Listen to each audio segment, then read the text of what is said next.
I was looking back at some old pictures of myself, and I don't take pictures of myself very often. I don't like having pictures of myself. I don't like the way that I look. I wake up almost every day wishing that I could destroy the body that I inhabit. But I've noticed something, because I think a lot about personal style, and I know that sounds a little bit like a contradiction. You hate your image and you feel disgusted by it, but you also think so often about how it's presented. And despite presenting it differently, doing so doesn't do so much to mitigate the disaster on the inside.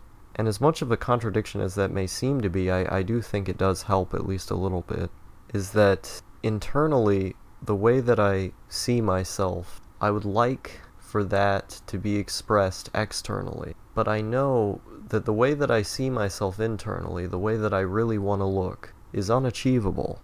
I can't do it. And so I sort of take the next best thing, and I project what I am directly feeling in an emotional sense, i.e., the depression, the sadness, and the nihilism, externally in how I look and how I conduct myself. It's a way of coping, because ultimately I see the human body, the way the human body asserts itself, acts, is as a piece of art, that your self-expression and how you're presented to others is a piece of art. It says something about you to be presented in a certain way. It can elicit all these different feelings. It's a piece of expression that you have to personally customize. It's art. And I looked back at these pictures, and it made me realize just how much I rely on making a sort of depressive affectation be the view that I'm presenting to you, that as a way of dealing with my own problems that I have with my own personal style and how I look. Because it isn't how I want to look, but ultimately it's an expression of the lack of how I want to look. And that expression itself is how I deal with not being able to look the way that I'd like to, It's a cope.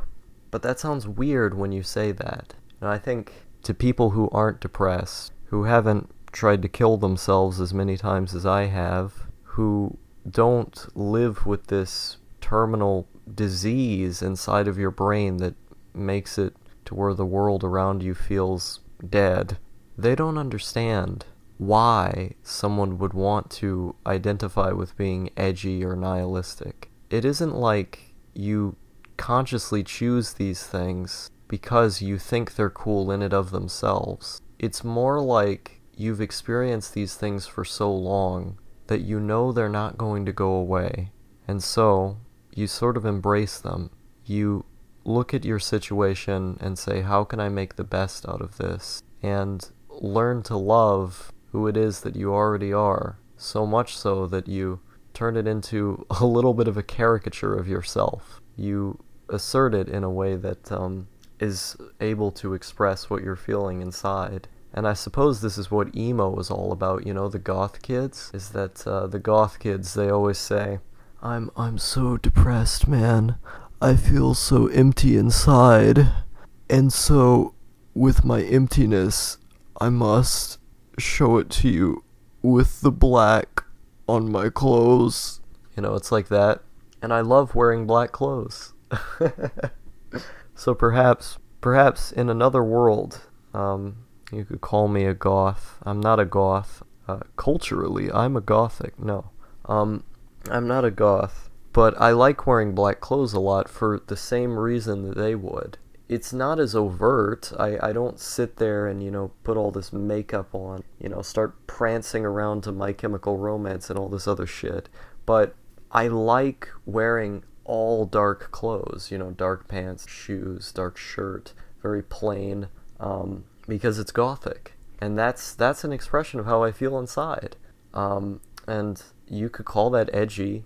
It is, but I don't see anything wrong with being edgy, because ultimately there's a reason why people do that. It's an expression of how they feel, and if that's how you feel, if that's how you want to express yourself, have at it.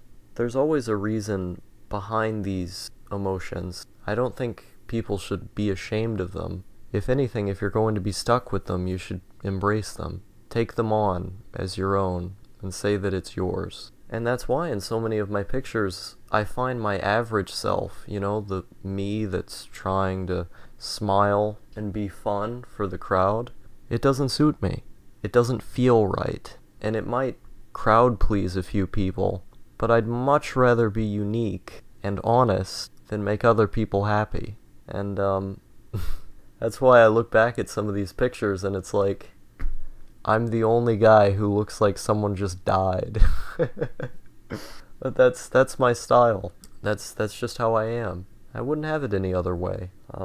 It's only in the pictures where, I'm explicitly trying to look cute or something that I end up looking a bit more happy, but there's not very many pictures of me that are like that. I feel like when I had long hair, it was easier for me to look kind of bubbly. Like if I styled it the right way, if the lighting was correct in the way I took the picture, I could look really bubbly, like, wholesome and stuff. And sometimes I really wanted to look and feel that way, but there was always a degree of disconnection from it, like, if I can't go all in on this, what's the point? And when I cut my hair, it was funny, the story of how I got my hair cut. I did a whole bunch of DPH, and then my hair was all cut off. Next thing I knew, I just randomly decided, oh, yeah, you want to cut my hair off, let's do that, in the semi-delirious state that I was in.